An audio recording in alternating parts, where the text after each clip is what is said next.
Hello সবাইকে। আজকে পড়াবো 2024 সালে চট্টগ্রাম বোর্ডের পরিসংখ্যা। মধ্যক শ্রেণীর মধ্যমান নির্ণয় করো।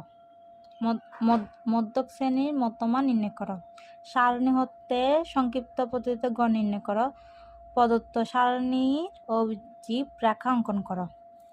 মধ্যক শ্রেণীর মধ্যমান নির্ণয় করো যদি এরকম বলে, তো আমাদের থেকে আগে দেখতে হবে যে নিচের গণসংখ্যার সারণী লক্ষ্য করো। তো এখানে এটা হচ্ছে গণসংখ্যা। অনেক সময় দেখা যায় এলোমেলো সংখ্যা থাকে, এখান থেকে মধ্যমান নির্ণয় করতে পারে। তো আমাদের থেকে প্রথমে দেখতে হবে মধ্যমান কিভাবে নির্ণয় করবো। মধ্যমান নির্ণয় করতে হলে এখানে দুইটা ঘর আছে, এই দুইটা ঘরকে আমাদেরকে পাশাপাশি লিখতে হবে।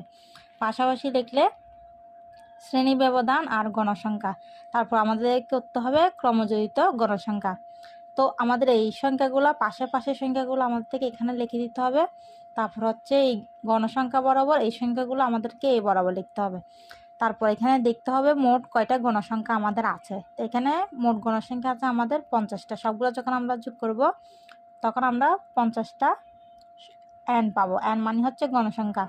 তারপর এই 4টা এখানে বসাবো। এই 4-এর সাথে 9 যোগ করলে হয় 13, 13-এর সাথে আবার 15 যোগ করলে হয় 28, 28-এর সাথে 12 যোগ করলে হয় 40, 40-এর সাথে 6 যোগ করলে হয় 46, 46-এর সাথে 4 যোগ করলে হয় 50। এই সংখ্যাটা আর এই সংখ্যাটা যখন আমাদের সেম হয়ে যাবে তখন আমরা বুঝতে পারবো আমাদের গণসংখ্যার এই ক্রমযোজিত গণসংখ্যাটা আমাদের কি করা হয়েছে, আমাদের সঠিক আছে।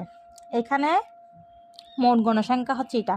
তো আমাদের এই যে গণসংখ্যাটা আমরা পাইছি ওই গণসংখ্যাটার মধ্যে আমাদেরকে 2 দিয়ে ভাগ করতে হবে।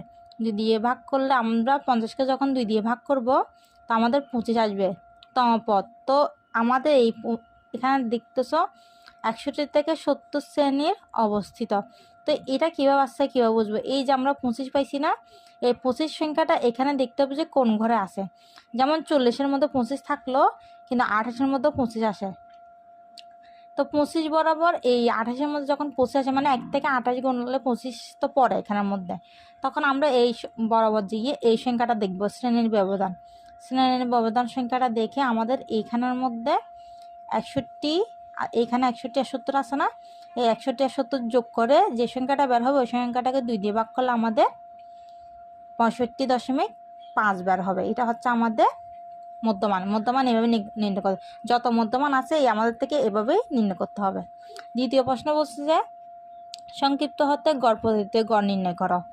তো শ্রেণী ব্যক্তি শ্রেণীর মধ্যমান গণসংখ্যা ধাপ বিচ্যুতি FI XI, এই আমাদের যখন সংক্ষিপ্ত পদ্ধতিতে